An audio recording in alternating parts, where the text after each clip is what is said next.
ये गणित का बहुत ही इम्पोर्टेंट चैप्टर है द्विघात समीकरण। और द्विघात समीकरण ये जब तक गणित पढ़ोगे तब तक कहीं ना कहीं ये काम आएगा, ठीक ना। तो द्विघात समीकरण क्या है, तो हम बहुपद पढ़े हैं ना। बहुपद का मानक रूप यहीं तक था, ठीक ना। A X square plus B X plus C, ठीक ना। ये बहुपद का द्विघात बहुपद का मानक रूप है। उसी को अगर जीरो के बराबर कर दिए हैं तो यही द्विघात समीकरण हो गया। क्या हो गया?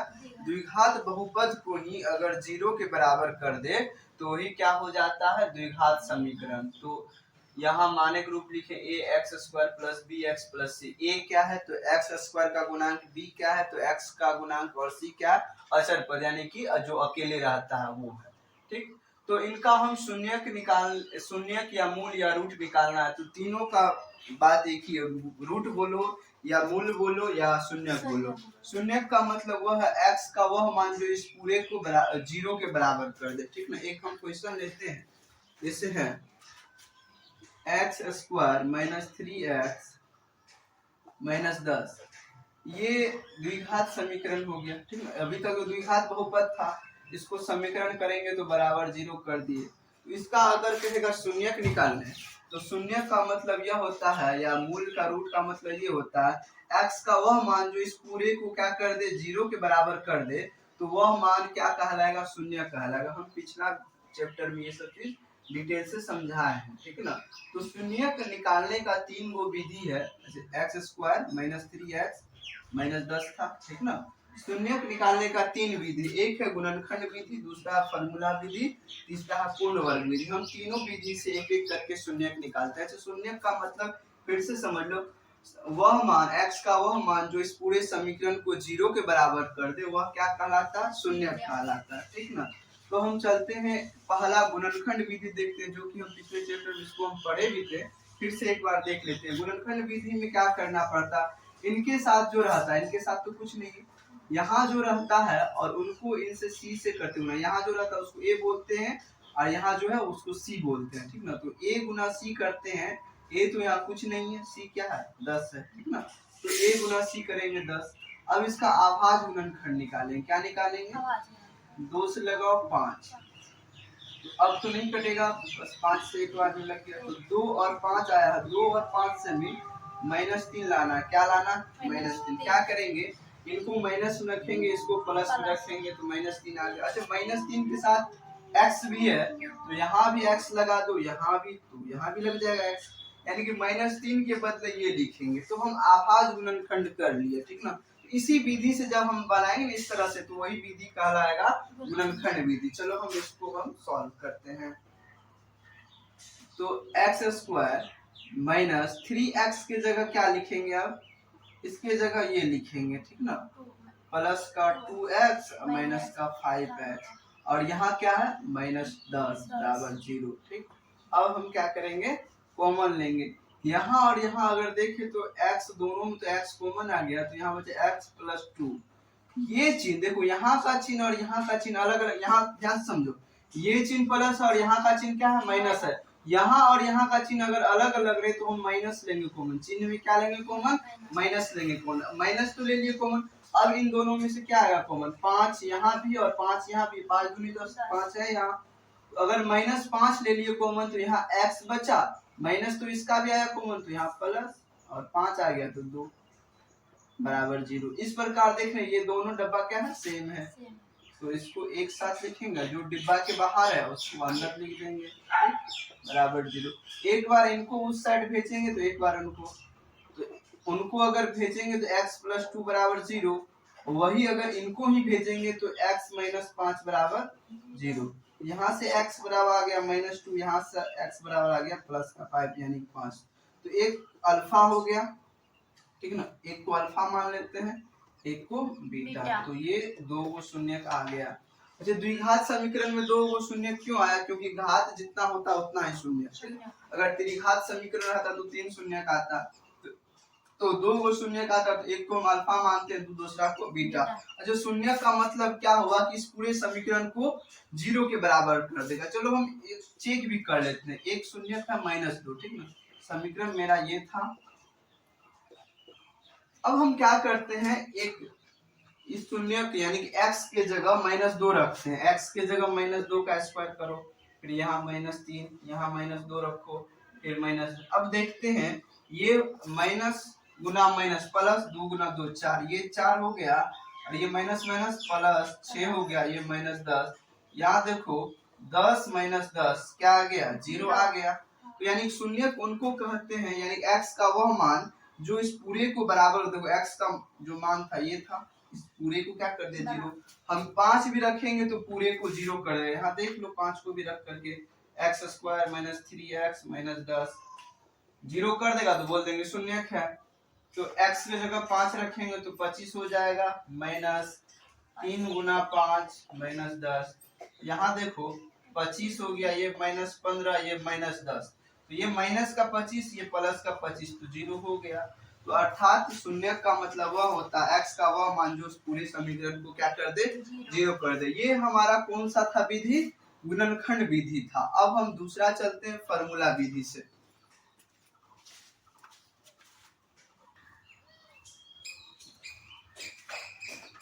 अब है मूल निकालने का दूसरा विधि है जिसको फॉर्मूला विधि करते हैं। ये x का मतलब है मूल या शून्य, शून्य निकालने का फॉर्मूला है -b plus minus √b² - 4ac/2। अच्छा a b c क्या है, यहाँ पे a है x² का गुणांक, ठीक ना, जो x² के साथ रहेगा वो a कहलाएगा, जो x के साथ गुणांक रहेगा वो b, जो अकेले रहेगा, जो अचर रहेगा उसको c कहेंगे, ठीक ना। तो इस प्रकार से ये फॉर्मूला है, और ये फॉर्मूला में b² - 4ac को विवेचक कहते हैं, यानी कि विवेचक बराबर होता है b² - 4ac। विवेचक का जानकारी हमें मूलों का प्रकृति यानी विवेचक निकाल कर हम मूल के बारे में बता सकते हैं। मूल समान होगा या वास्तविक होगा या काल्पनिक होगा या असमान होगा, ठीक है ना। मूलों की प्रकृति जानने के लिए हमें विवेचक निकालना पड़ता है, और विवेचक का फॉर्मूला होता है b² - 4ac।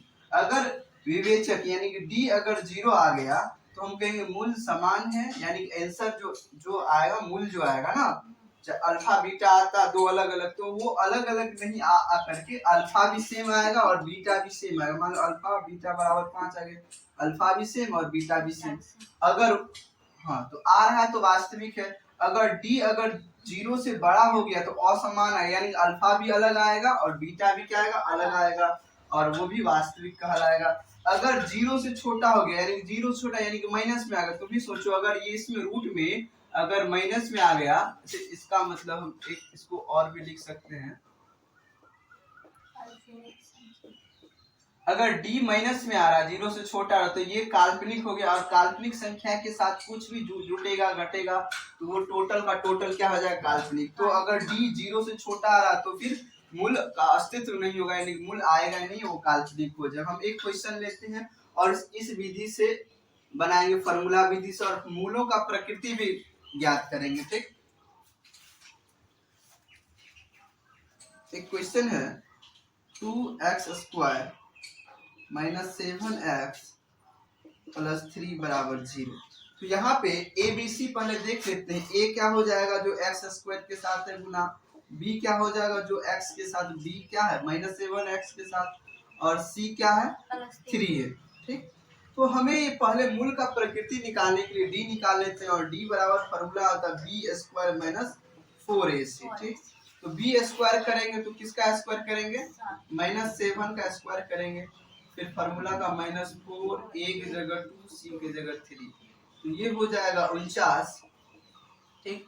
और ये हो जाएगा 3 दूनी 6, 6 चौके 24, यानी कि घट के क्या आएगा 24, और ये 25। डी क्या आ गया 25, डी 25, यानी कि 0 से बड़ा है तो मूल कैसा होगा, वास्तविक और असमान होगा। चलो हम इसको जो है अब इस फॉर्मूला पे बैठा करके बना लेते हैं इस क्वेश्चन को, ठीक है। ये फॉर्मूला है मेरे पास। फॉर्मूला कहता है -b, ठीक ना, -b। तो b की जगह देखो, ये फॉर्मूला का माइनस है, b की जगह क्या देंगे, देखो -7, ये माइनस फॉर्मूला का, और ये माइनस जो खुद b का है, ठीक।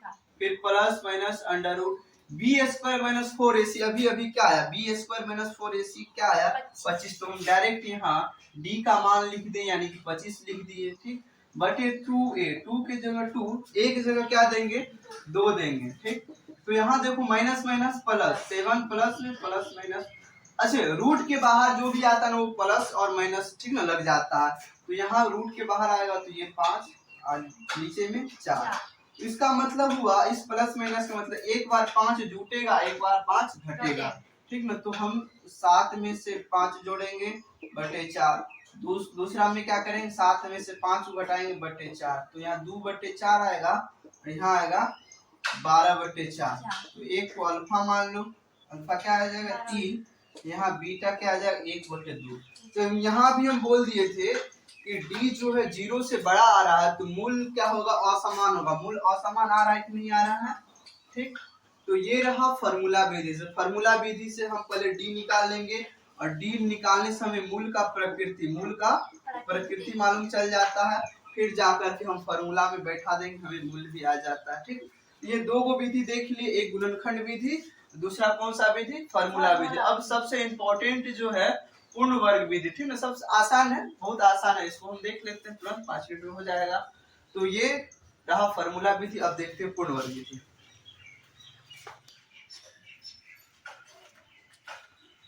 अभी तक हम मूल निकालने का दो विधि देख चुके हैं, एक है गुणनखंड विधि देखे हैं और एक फार्मूला विधि। अब ये सबसे इम्पोर्टेंट विधि है पूर्ण वर्ग विधि। पूर्ण वर्ग विधि सबसे आसान भी है, उतना हार्ड नहीं है ठीक ना। सब जगह अलग अलग तरीका से बताया जाता है, यहाँ भी हम जो तरीका बताए वो सबसे क्या है सिंपल है ठीक। तो इसमें 2-3 स्टेप है, कुछ याद रखना हमें ठीक ना। तो हम उसी क्वेश्चन को हम लिए हैं और उसको हम पूर्ण वर्ग विधि से सॉल्व करते हैं, बनाते हैं। तो यहाँ पे है 2x² - 7x + 3 = 0। हमें क्या करना पूर्ण वर्ग विधि में जाने से पहले जो x² के साथ अगर कुछ है, कुछ अदर संख्या आ रहा है तो हमें पहले उसे 1 बना देना है। जैसे यहाँ x² के साथ 2 है, हमें इसको 1 बनाना है। क्या बनाना है 1। x² के साथ जो रहता है उसे 1 बना देना है। 1 कैसे बनेगा, जब हम इस पूरे को 2 से भाग करेंगे, इनको 2 से भाग, अच्छा सिर्फ एक को नहीं करेंगे, अगर करेंगे तो सबको 2 से भाग आता है तब ना समीकरण मेरा बैलेंस रहेगा।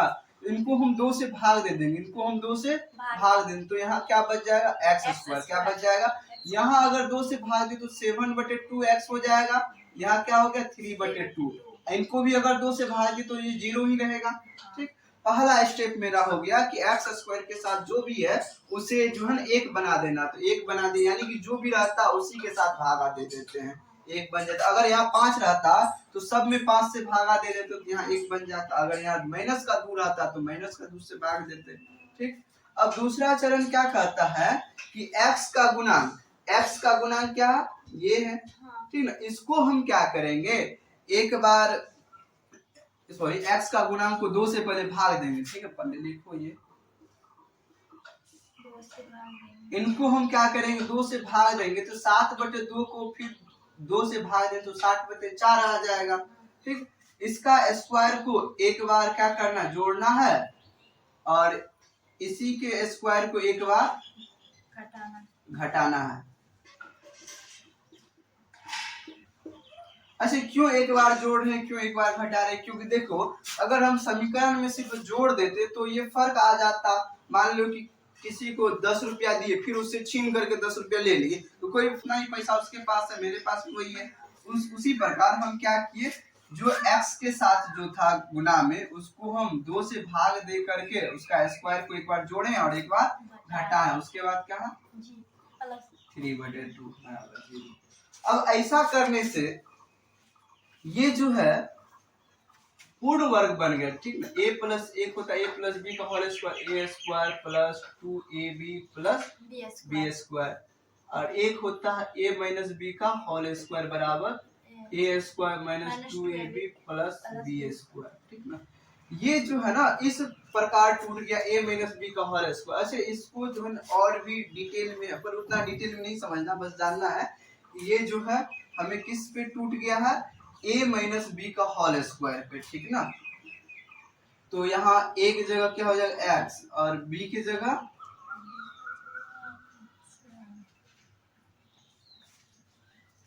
-7/2 ठीक का स्क्वायर। इस पूरे को हम ये लिख दे, इस पूरे को ये लिख दे और यहाँ क्या बच गया माइनस का ये 7 × 7 = 49/16 ये 3/2 बराबर 0। अच्छा ये इसको हम तोड़ेंगे तो फिर ऐसा मिल जाएगा, ठीक है। हम चलो इसको तुमको दिखाते हैं, ठीक है। तो a माइनस बी का होल स्क्वायर करते हैं तो ए स्क्वायर माइनस 2 a की जगह x, b की जगह क्या होगा 7/2 आ गया, और प्लस का क्या होगा b का स्क्वायर 7/2 का स्क्वायर करना पड़ता है, ठीक ना। तो पूर्ण वर्ग विधि ये बन गया।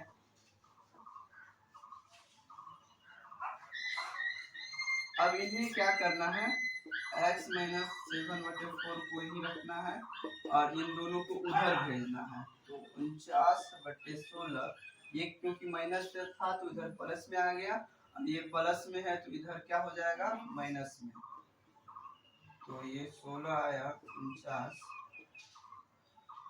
8 बार में लगा 8 3 24, तो क्या आ गया 25/16। तो x माइनस 7/4 का स्क्वायर। इस बार क्या करते हैं हम, इस स्क्वायर को उधर भेज देते तो ये रूट में आ जाएगा, ठीक ना। अच्छा रूट से यहाँ क्या आएगा बाहर 5/4। रूट से बाहर जो भी आता है वो प्लस माइनस में आता है, ठीक ना 5/4। और इनको अगर उधर भेजेंगे तो प्लस का 7/4। तो यहाँ देखो ये माइनस में क्यों आया, माइनस प्लस में, क्योंकि रूट से बाहर जब भी करते माइनस प्लस में आता है। तो 7/4 में एक बार ये जुट जाएगा, एक बार ये घट जाएगा। यहाँ एक बार क्या हो जाएगा 5/4 जुट गया है, ठीक। एक बार क्या हो जाएगा घटेगा 5/4 7/4 के साथ। तो ये 4 आया, ये 5 जोड़ 7 यानी कि 12/4 यानी कि 3। एक को अल्फा मान लेते हैं। यहाँ पे क्या आ जाएगा x बराबर लघुत्तम 4 आया -5 प्लस 7, तो क्या आ गया -2/4। सॉरी प्लस का 2 आएगा, 7 में से 5 जगह प्लस का 2 1/2 यानी कि बीटा, ठीक है। तो ये फार्मूला विधि से भी मेरा आंसर यही आया था, पूर्ण वर्ग विधि से भी मेरा आंसर यही आया। पूर्ण वर्ग विधि को फिर से समझो, जो x के साथ x स्क्वायर के साथ जो रहता है उनको भाग दे करके एक करते हैं, एक बना देते हैं, ठीक है ना। जैसे 2 था तो 2 में सबसे भाग दे दिया, यहाँ 1 बन गया। फिर जो x स्क्वायर का जो आया गुणांक उसको 2 से भाग दे करके, 2 से भाग दे करके एक बार उसका स्क्वायर को जोड़ते हैं, ठीक है। जोड़े हैं तो एक बार क्या करेंगे घटाएंगे, ठीक। इस प्रकार ये पूर्ण वर्ग विधि बन जाता है, ठीक ना। तो इस प्रकार ये आ गया। इसको अभी हम सॉल्व करके भी बताए थे, इसको अगर तोड़ेंगे तो फिर से ये आ जाएगा। फिर जा करके इन दोनों को इधर भेजे हैं, ठीक। फिर वही है, सिंपल कैलकुलेशन है, कैलकुलेशन करके आ गया, ठीक। ये पूर्ण वर्ग विधि एक बार घर में प्रैक्टिस कर लेना, ठीक। ये द्विघात समीकरण का सारा बेसिक हो गया। अब जा करके सारा क्वेश्चन बन जाएगा, ठीक ना। तो इसी पूरा का पूरा द्विघात समीकरण यही था। अब जा करके सारा